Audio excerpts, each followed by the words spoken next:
রমজানকে কাজে লাগাইতে পারবে, রমজান যে উদ্দেশ্য করে আল্লাহ পাক রব্বুল আলামিন আমাদের মাঝে দিয়েছিলেন, ওই উদ্দেশ্য অনুসারে যারা নেক আমল করতে পেরেছে, আল্লাহ পাক রব্বুল আলামিন তাদেরকে সরাসরি সালাম দিছে। সুবহানাল্লাহ। আল্লাহ পাক রব্বুল আলামিন যদি বান্দাকে সালাম দেয়, ওই বান্দার কপাল কি ভালো না? আল্লাহ তাআলা যেই প্রভু, যেই মালিক সৃষ্টি করেছেন আমাদেরকে, যে মালিক পৃথিবীর সমস্ত কিছু আল্লাহ তাআলা সৃষ্টি করেছেন, সেই মালিক যদি সালাম দেন, এর চাইতে বড় পাওয়া তো আর কিছু নাই। আল্লাহ পাক রব্বুল আলামিন বলতে, সালামুন কওলাম মির রব্বির রহিম, রবের পক্ষ থেকে তোমরা সালাম নাও। এবং রমজানুল মুবারক যদি কাজে লাগাইতে পারো, সালাম গ্রহণ করো, এবং কি লা খাউফুন আলাইহিম ওয়া লা হুম ইয়াহজানুন, তোমাদের কোনো টেনশন থাকবে না, তোমাদের কোনো চিন্তা থাকবে না। ওয়া আবশিরু বিল জান্নাহ, তোমাদের জন্যই আমি আল্লাহ পাক রব্বুল আলামিন উত্তম জান্নাত রেখেছি। সুবহানাল্লাহ। জান্নাতে যাবে কারা? যারা রমজানটাকে কাজে লাগাইছে। বলেন তো, জান্নাতে যাবে কারা? যারা রমজানটাকে কাজে লাগাইছে, যারা ইবাদত বন্দিগির মধ্যে রমজানটাকে কাজে লাগাইছে, যারা ইস্তেগফারের মাধ্যমে রমজানটাকে কাজে লাগাইছে, যারা কোরআন তেলাওয়াতরত অবস্থায় রমজানটাকে কাজে লাগাইছে, আল্লাহ পাক রব্বুল আলামিন এদেরকে আল্লাহ পাক রব্বুল আলামিনের পক্ষ থেকে সালাম পেশ করেছে। সুবহানাল্লাহ। তাহলে সালাম পেতে হলে রমজানের হকগুলো আদায় করে রোজাগুলো পালন করতে হবে। সময় আছে আর 2 দিন বা 3 দিন, আল্লাহর কাছে বেশি বেশি পরিমাণ চোখের পানি ঝরাইতে হবে। যেরকম দুনিয়ার ঘরে আগুন লাগলে পানি ছাড়া যেরকম নিভানো যায় না, পানি ছাড়াও কি দুনিয়ার ঘরে আগুন নিভানো সম্ভব?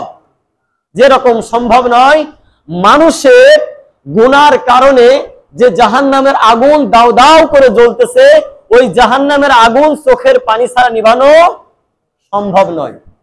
এই জন্য রমজান মাস আসছে, বেশি বেশি, শুধু তো মুখে হাসি আছে কিন্তু চোখে পানি নাই। আল্লাহর কাছে ওই 2টা চোখই সবচাইতে দামি, যেই চোখ আল্লাহ তাআলার ভয়ে, আল্লাহর জাহান্নামের ভয়ে অশ্রু প্রবাহিত হয়, ওই 2টা চোখ আল্লাহর কাছে অনেক দামি। এই জন্য বেশি বেশি চোখের অশ্রু ঝরাইতে হবে, পানি ঝরাইতে হবে গুনার কারণে। কারণ আমি আপনি যারা এখানে আছি সবাই কিন্তু গুনাহগার, কেউ বলতে পারবো না যে রমজান মাস আসছে আমার গুনাহ মাফ হয়ে গেছে। কি এরকম গ্যারান্টি আছে? এই জন্য বেশি বেশি চোখের পানি ঝরাইতে হবে। জান্নাত আল্লাহ পাক রব্বুল আলামিন দিবেন। জান্নাতের মধ্যে আল্লাহ পাক রব্বুল আলামিন বলেন যে জান্নাতের মধ্যে একটা সেমিনার হবে।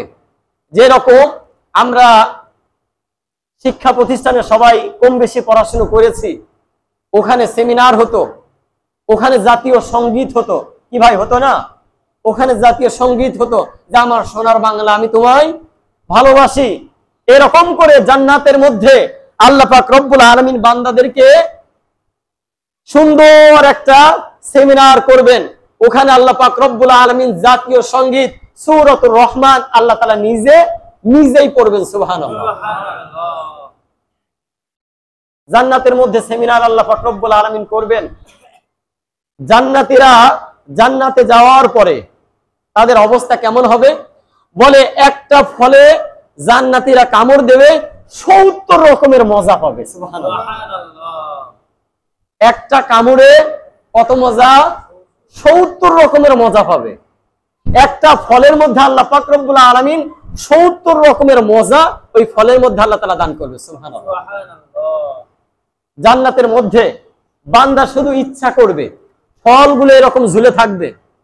এখন তো গাছের ফলগুলো উপরে থাকে, ওই সময় গাছগুলো তো আমরা দুনিয়াতে দেখি যে গাছের মাথাগুলো নিচে আর আগাগুলো কোথায়?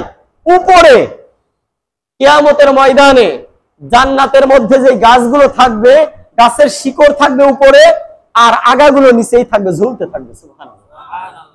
শুধু বান্দা ইচ্ছা করবে যে আমি ওটা খাবো, অটোমেটিক বান্দার মুখের মধ্যে চলে আসবে। আর একটা কামড়ে কত রকমের মজা পাবে? 70 রকমের মজা পাবে। জান্নাত যদি পাই, ওর চাইতে সুখ আর কি? আমরা তো মুসাফির, দুনিয়া তো আমাদের জন্য ক্ষণস্থায়ী। এই যে বেঁচে আছি না, এটাই অবাস্তব। দুনিয়াতে যে বেঁচে আছি, কথা বলতেছি, আপনারা কথা শুনতেছেন, এই যে জুম্মার নামাজে আসছেন, এটাই অবাস্তব। বাস্তব কি? বাস্তব হলো মালাকুল মাউত আজরাইল আসবে, ওইটাই হলো বাস্তব। ওই যে জিন্দেগি শুরু হলো আর শেষ নাই, ওইটাই হলো বাস্তব। আর এই যে কথা বলতেছি, যত এত কিছুর আয়োজন, সব অবাস্তব। এই জন্য সম্মানিত হাজিরিন ও মুসাফিরের দল, একটু চিন্তা করতে হবে, চোখের পানি ঝরাইতে হবে, আল্লাহর ভয় অন্তরের মধ্যে নিয়ে আসতে হবে। ইয়া আইয়ুহাল্লাযীনা আমানু কুতিবা আলাইকুমুস সিয়াম কামা কুতিবা আলাল্লাযীনা মিন ক্বাবলিকুম লাআল্লাকুম তাত্তাকুন। হে ঈমানদারগণ, তোমাদের উপর রোজা ফরজ করা হয়েছে, যেমনই তোমাদের পূর্ববর্তী যারা আসছিল তাদের উপর ফরজ করা হয়েছিল। কেন ফরজ করা হয়েছিল? লাআল্লাকুম তাত্তাকুন, তোমরা যেন মুত্তাকি হতে পারো, ক্ষুধা বিরুদ্ধ অর্জন করতে পারো, তোমাদের দিলের মধ্যে যেন আল্লাহর ভয় অর্জন হয়। আর আল্লাহর ভয় যারা অন্তরের মধ্যে আসে, তারাই হলো মুত্তাকি, তারাই হলো তাকওয়াবান। সুবহানাল্লাহ। আল্লাহ পাক রব্বুল আলামিন বলতেছে লাআল্লাকুম তাত্তাকুন, তোমরা মুত্তাকি হও, পরহেজগার হও, আল্লাহর ভয় অন্তরের মধ্যে নিয়ে আসো। রমজান মাস আসছে আল্লাহর ভয় অন্তরের মধ্যে নিয়ে আসার জন্য, কিন্তু রমজান মাস আসছে, রমজান বিদায় নিয়ে চলে যাচ্ছে, আল্লাহর ভয় কতটুকু অর্জন করতে পেরেছি?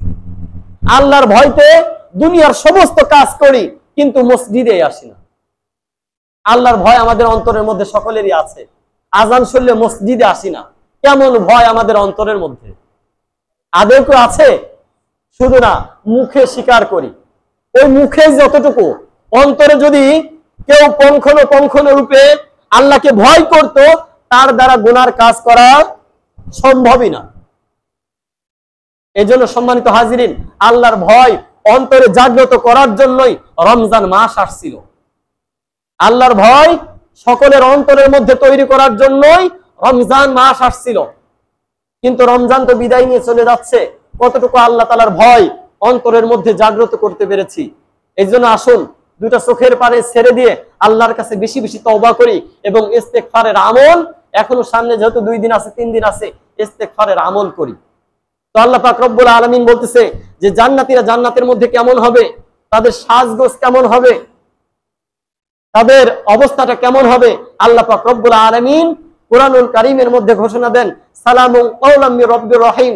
যেদিন জান্নাতীরা জান্নাতের মধ্যে যাবে, আল্লাহ পাক রব্বুল আলামিনের পক্ষ থেকে, রবের পক্ষ থেকে তাদেরকে সালাম পেশ করা হবে যে সালামুন কাওলাম মির রাব্বির রহিম, তোমাদের রবের পক্ষ থেকে তোমরা সালাম গ্রহণ করো এবং সম্মানের সাথে জান্নাতে প্রবেশ করো। সুবহানাল্লাহ।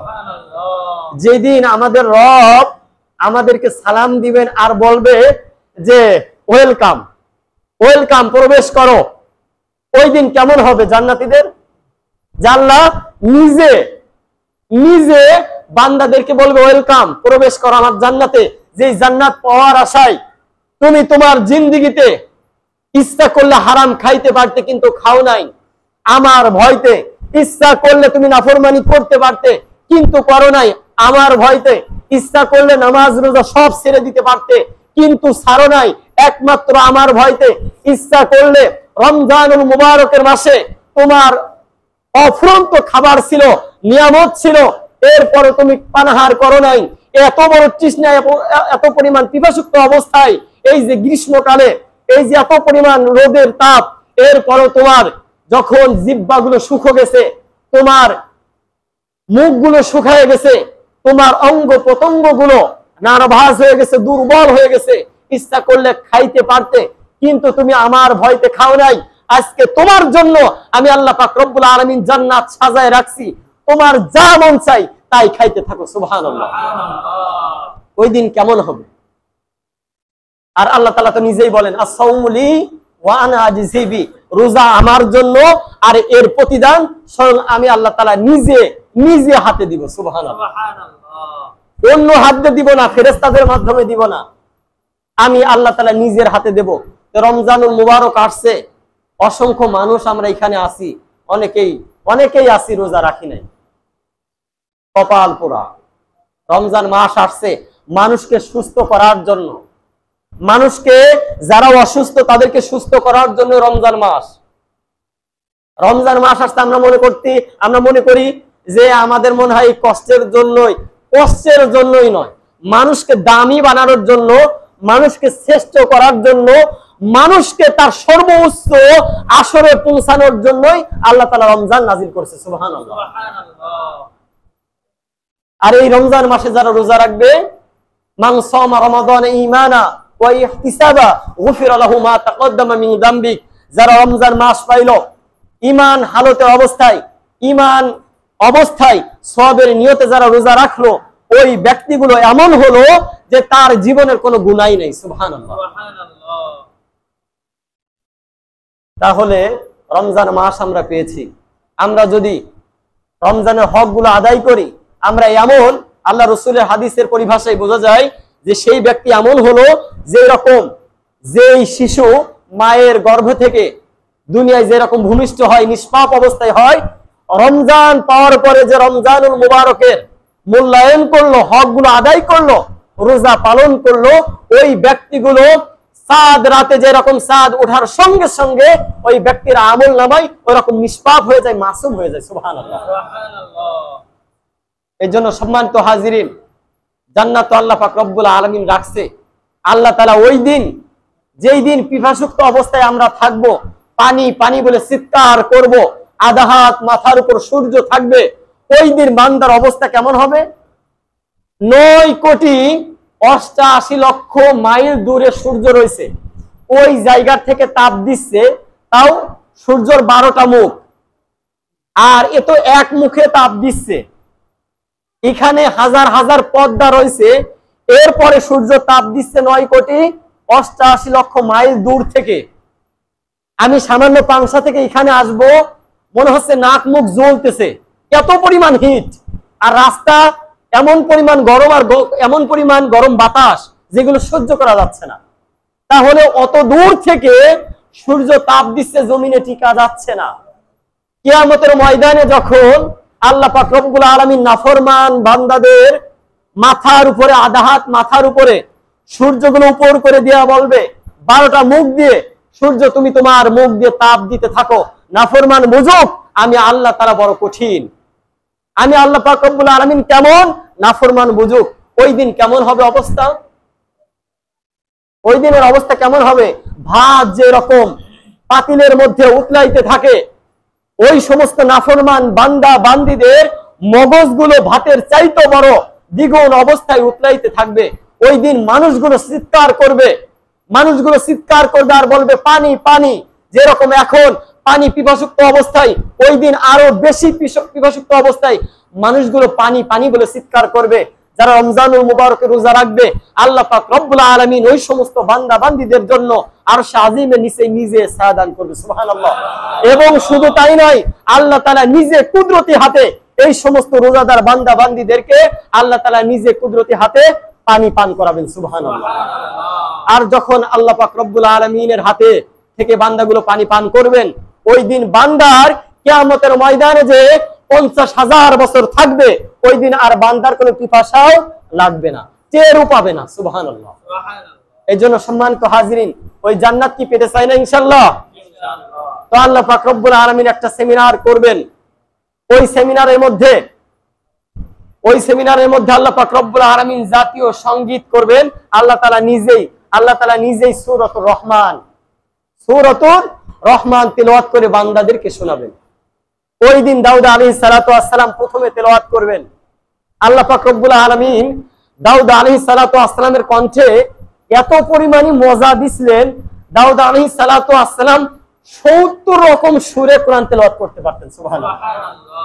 একটা মানুষ কয়টা সুরে? 70টা সুরে কোরআন তেলাওয়াত করতেন। যেদিন দাউদ আলাইহিস সালাতু ওয়াস সালাম তেলাওয়াত করবেন, বান্দাগুলো এক একটা আয়াত যখন শুনবে 70 রকমের মজা লাগবে। ওই দিন দাউদ আলাইহিস সালাতু ওয়াস সালামের তেলাওয়াতগুলো বান্দাগুলো শুনতে থাকবে। এরপরে দাউদ আলাইহিস সালাতু ওয়াস সালামের তেলাওয়াতে 40,000 বছর পার হয়ে যাবে। সুবহানাল্লাহ। কেমন হবে জান্নাতের মধ্যে একটু ভাবুন।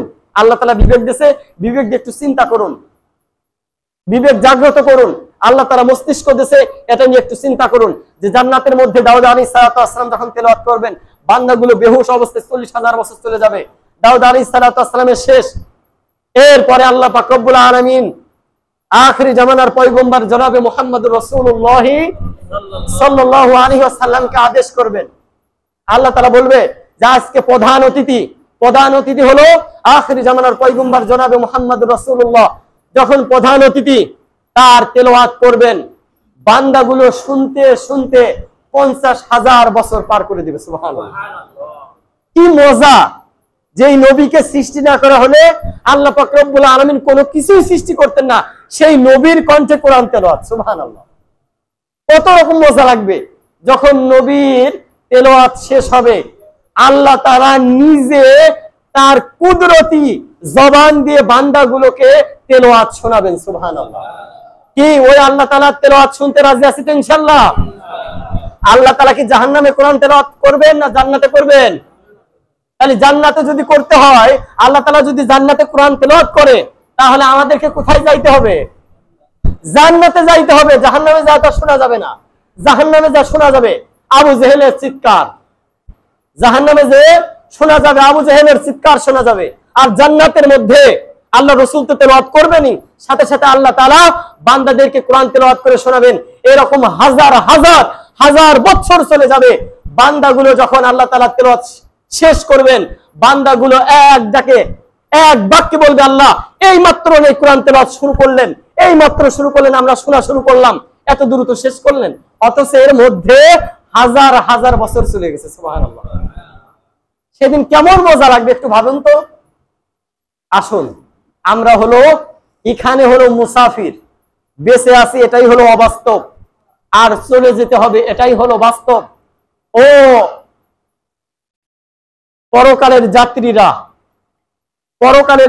কবরপুরের যাত্রীরা, আসুন একটু ভাবি, একটু চিন্তা করি, আল্লাহ তাআলা কেন রমজান মাস দিয়েছিল, কেন আমাকে সৃষ্টি করেছিলেন, কেন আল্লাহ পাক রব্বুল আলামিন আমাদের উপর কোরআন নাজিল করেছিলেন, কেন বা এই মাসের এত দাম আল্লাহ পাক রব্বুল আলামিন করেছেন, কেনই বা আল্লাহ পাক রব্বুল আলামিন 82 জায়গায় নামাজের তাগিদ দিয়েছেন, এইটা নিয়ে একটু চিন্তা করতে হবে।